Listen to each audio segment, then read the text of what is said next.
బాధపడుతున్నావా మావయ్య? పెద్దాళ్ళు కదా, బాధలో ఏదో అంటారు, అవేం పట్టించుకోకు. నిజంగా నువ్వంటే ఇష్టం ఉండబట్టే కదా ఈ పెళ్లి ఒప్పుకున్నారు. ఏంటి నీ ముఖం అదోలా అయిపోయింది? కాబోయే పెళ్లి కొడుకు బాధపడకూడదు, గ్లామర్ తగ్గిపోతుంది.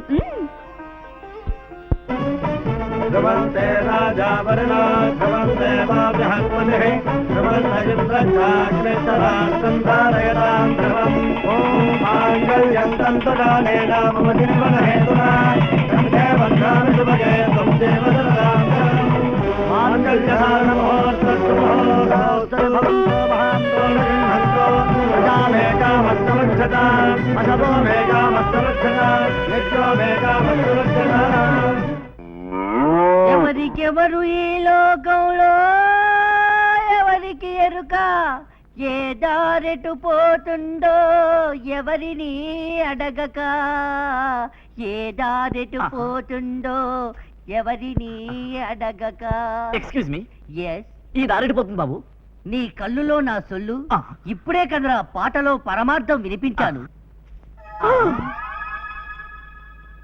మీరు మీరు నువ్వు నువ్వు హరిగా గిరిగా ఒరే హరిగా గిరిగా ఓరిని అబ్బా మెక్డోల్ బాటిల్లా ఫుల్లుగా ఉండేవాడివి ఇలా కళ్ళు ముంతలా మారిపోయావేమిట్రా?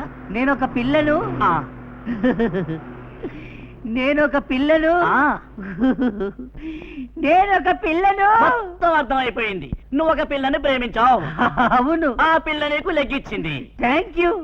అయ్యయ్యో నవ్వకురా, నీ కష్టం తీర్చడానికే వచ్చాను, ఆ. నీ కళ్యాణం జరిపించడానికే వచ్చాను, పిల్లను కూడా తెచ్చాను. ఫోటో అటు తిప్పితే నాకెలా కనపడుతుందిరా? ఇటు చూపించవు. చూపించను. చూపించరా? చూపించరుగా. చూపించరా నీ అబ్బా? చూపించరు కానీ అబ్బా. చూపించరా? ఆహా, బ్యూటిఫుల్. చాలా థ్యాంక్స్. అర్జెంటుగా మా పెళ్లి జరిపించు. పెళ్లి పీట, గరిక ముంత, ఆఖరికి పంతుల ఖర్చు కూడా నేనే పెట్టుకుంటాను. దండ దండ. త్వరలోనే ఈ ఊళ్ళోనే బుజ్జత్త చిన్న కూతురు పూజాతో నాకు, పెద్ద కూతురు రోజాతో నీకు పెళ్లి జరగబోతోంది. థ్యాంక్స్ డా. బుజ్జెత్తోళ్ళు ఈ ఊర్లోనే ఉన్నారా? మరి ఆ రోజు సింగపూర్ వెళ్ళారని చెప్పారు. ఇందులో ఏదో గుణపం ఉంది. ఉంది నాయనో.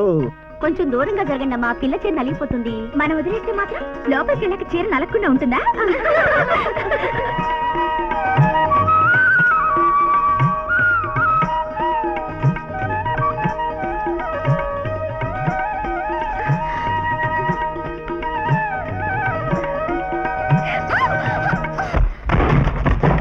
ఏంటండి, ఏదో బావిలో బిందె పడిన శబ్దం వచ్చింది. శోభనం గదిలో మంచం ఎరుగుంటుందిలే, పడుకో. మరి మన శోభనప్పుడు మంచం వినగలేదే? మా వాడుకున్న కెపాసిటీ నాకు లేదు గానే పొడుగవే.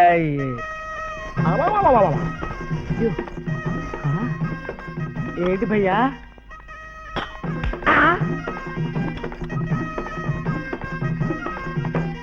చూసారుగా, నా గదిలో మైసూరు టేక్ మంచం ఉంది కానీ దాన్ని తీసుకెళ్ళండి ఆ గదిలో. అలాగే.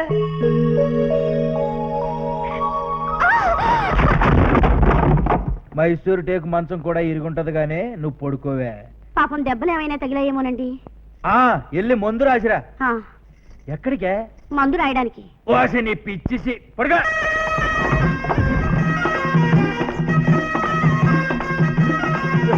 అయ్యో ఈ మంత్రం కూడా ఎరగొట్టారా? ఈ విషయం మైసూరు మహారాజా గారికి తెలిస్తే నా టేక్ ఇంత వీకాన్ని కళ్ళ నీళ్ళు పెట్టుకుని మరీ బాధపడతారు. అయ్యో అమ్మా, నీకు దండం పెడతాను తల్లి. ఈ రోజు నుంచి శుభ్రంగా హార్లిక్స్, బోర్నవిటా, జీవంటోను వాడు. నీ మొగుడు సామాన్యుడు కాదమ్మో, సామాన్యుడు కాదమ్మో. ఏమండే, ఇంకా మన ఇంట్లో గట్టి మంచాలు ఏమని మీరేం కంగారు పడకండి. ఈ రాత్రికి పడక గచ్చు మీద ఏర్పాటు చేశా. ఈ రోజు మంచం వేయలేదు కదండి. అదే నాకు అర్థం కాలేదు. కొంపదీసి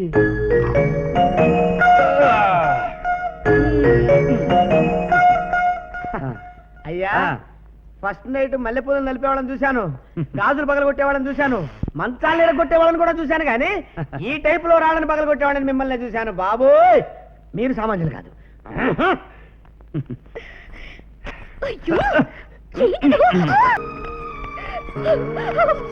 అమ్మా శిరీష, ఏమైందమ్మా? ఏమైంది? ఆ నగలేమిటమ్మా? చెప్పమ్మా ఏం జరిగింది?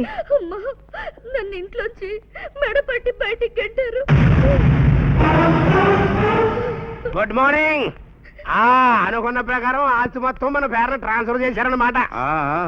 అమ్మాయిని కూడా నగలతో సహా ట్రాన్స్ఫర్ చేసి పుట్టింటికి పంపారు. ఈ రోజు ఎలా జరుగుతుందని నాకు ఆ రోజే తెలుసు. ఛే, నోర్మై. ఆ రోజే తెలిసిన వాడివి అప్పుడే బాధ ఎందుకు చెప్పలేదు? చెబితే అయినా పొజిషన్ లో ఉన్నారా తమరు?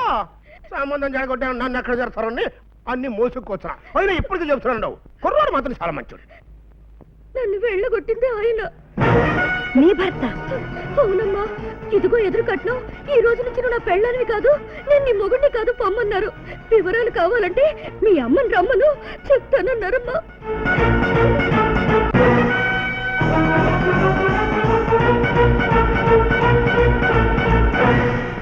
ఏమిట్రా మా అమ్మాయిని ఇంట్లోంచి కట్టేసావట? వివరాలు అడిగితే మీ అమ్మని రమ్మను చెబుతానన్నావట. దాని అమ్మనే వచ్చాను, ఏమిటో చెప్పు. దాని అమ్మతో పాటు దాని అమ్మ అన్న కూడా వచ్చాడు. చెప్పు, ఏం చెబుతావో.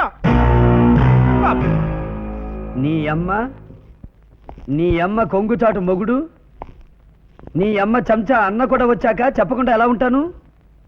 అత్త, స్వీట్ ఎంత బాగున్నా ఎక్కువ తినలేము. 3 రోజులకే నీ కూతురు మొహం మొత్తేసింది. ఏమిట్రా తెలివిగా మాట్లాడుతున్నాను అనుకుంటున్నావా? ఇందులో తెలివిగా మాట్లాడడానికి ఏముంది మామ? Very clear. ఎదురు కట్నం తీసుకుని జిల్లా స్థాయిలో పేరు తెచ్చుకోవాలని మీ ఆవిడ చూసింది. ఎదురు కట్నం తీసుకునే అంత గొప్పింటి అమ్మాయి పక్కలో పడుకోవాలని నేను ఆశపడ్డాను. అందుకే నా ఆస్తి మొత్తం టిప్పుగా ఇచ్చి నీ కూతురి పక్కలో పడుకున్నాను. టిప్పుగా ఇచ్చి నా పక్కన పడుకోవడానికి నేను వ్యభిచారనుకున్నావా? చూడు శిరీష, ఈ సీన్లో మన ఇద్దరి మధ్య డైలాగే లేదు. అంతా మీ అమ్మకి నాకే. అనకూడదు కానత్త. పాలకోవాలాంటి నీ కూతురు పెదాల ముందు నా పొలాలంతా అనుకున్నాను. నెగనెగలాడే దీని బొంటి ముందు అసలు దీన్ని నవ్వే చాలు నగలెందుకు అనుకున్నాను. ఏ మాటగా మాట చెప్పుకోవాలి. మంచం మీద ఉన్నప్పుడు నీ కూతురు అబ్బో ఎంత హుషారు. నేను పంచకళ్యాణి గుర్రం దొల్లప్పుడు కూడా అలాంటి ఫీలింగ్స్ రాలేదత్త. ఏం కూతుర్ని కన్నావత్త? ఆ షేపు, ఆ ఊపు, ఆ చూపు అంతా నీ పొలికే.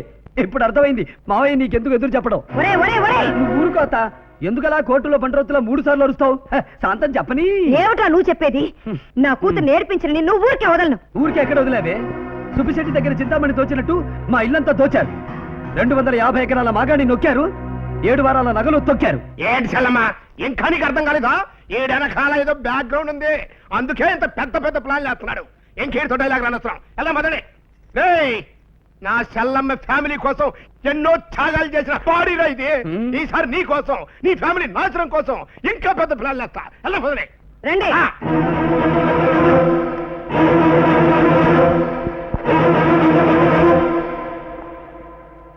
ఎదురు కట్నం ఇవ్వడం అవమానం అనిపిస్తే అసలు ఈ పెళ్లే చేసుకోకుండా ఉండాల్సింది. అంతేగాని కట్టుకున్న పెళ్ళాన్ని పుట్టింటికి పంపడం గొప్పతనం కదరా. మా తాత కూడా ఆడాళ్ళతో తిరిగేవాడు. ఎవరికైనా వడ్డిచ్చేవాడు, కూరగాయలు ఇచ్చేవాడు. మహా అయితే దాళవా పంట ఇచ్చేవాడు. ఇలా ఇళ్ళు పొలాలు రాసివ్వడం ఏంట్రా? అది 3 రాత్రుల కోసమా? ఈడు రసికుడు రాక్షసుడు నాకు అర్థం కావట్లేదు. మావయ్య, ఇదంతా నువ్వు మనస్ఫూర్తిగానే చేస్తున్నావా?